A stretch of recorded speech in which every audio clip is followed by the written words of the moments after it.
At a political rally for Senator Luther Strange, Republican Alabama, President Trump called on NFL owners to fire players who kneel during the national anthem as a form of protest. Editor's note: this video contains strong language. Reuters: how the NFL responds to Donald Trump's spit foaming is hardly a test case for whether the Republic will stand. Nevertheless, the league is a maker of manners in this country, so it means something that Commissioner Roger Goodell and others in the league are getting it right, striking the perfect calm and resistant tone in response to Trump's gutter-mouthing, a tone that says, "We're not your personal WrestleMania, and don't use us for your sham body slams." The NFL, faced with whether to play to the basest instincts of the audience, declined. It adheres to civility. The league is apparently unifying around the notion that whatever side you may be on in the siege controversy over NFL players kneeling during the anthem to protest racial injustice, whether you see it as a matter of patriotism, activism, or some tangled intersection of the two, it is important to talk about it without calling each other sons of bitches. Who knows what Trump's real gripe is with the NFL? Maybe he's still angry that owners denied him entry to their club years ago. Or maybe Colin Kaepernick's mute but unrepentant protest really arouses his spittle. Or maybe he's just creating an "Are you not entertained?" Circus Maximus spectacle by bull-baiting a wealthy league that is easy to resent by cash-strapped, job-insecure fans. Regardless, Trump misreads what Americans love about the NFL. It's beloved not so much for its violence or crudity, but rather the skill that results in violence averted. It's a game ultimately, of restraint. As opposed to this, wouldn't you love to see one of these NFL owners, when somebody disrespects our flag, to say, "Get that son of a bitch off the field right now. Out. He's fired. He's fired." Trump roared at a rally in Alabama on Friday night. You know, some owner is going to do that. He's going to say, "That guy disrespects our flag, he's fired." And that owner, they'll be the most popular person in this country.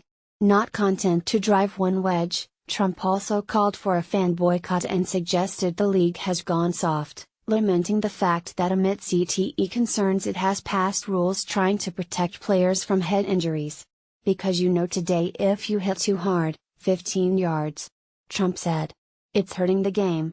As opposed to hurting, the cattle." Wisely, Goodell and other owners refused Trump's bid to separate players from fans by playing on their economic and racial differences. Divisive comments like these demonstrate an unfortunate lack of respect for the NFL, our great game, and all of our players, and a failure to understand the overwhelming force for good our clubs and players represent in our communities, Goodell said in a statement. "It's at its best as a league when it has unity," Goodell stressed. Now, you can quarrel over whether Zygi Wilf's stadium tax breaks are a force for good, or what John Mara has ever really done for New Jersey. But Goodell is basically right. NFL players are a huge boon to their communities, and a unifying force. You cannot think otherwise after watching what J.J. Watt did, raising more than $30 million for local relief in Houston after Hurricane Harvey. Or after observing scores of NFL players fundraise for everything from free mammograms for women to free books for kids. The vast majority of men on the field are not spoiled millionaires abusing their freedoms, as Trump charges. Rather, they have worked as hard as any farmers for their short-lived incomes, and are dedicated to using their privilege to make things better for the people they play in front of. Brandon Marshall's Project Borderline Foundation combats mental illness. Doug Baldwin is raising money for a family community center in Renton, Washington. And Kaepernick has given away $2 million to various organizations. Whether or not you agree with their cause, Kaepernick and his followers see themselves as activists who are simply trying to take a reasonable and peaceful approach to something that is important to our society and the health and wellness of our communities, according to Baldwin. Their intent is not to insult the flag, but simply to call for equal treatment under it. That may offend you. But it is not un-American. As the abolitionist Senator Charles Sumner once said, "Our country, be she right or wrong, a sentiment dethroning God and enthroning the devil."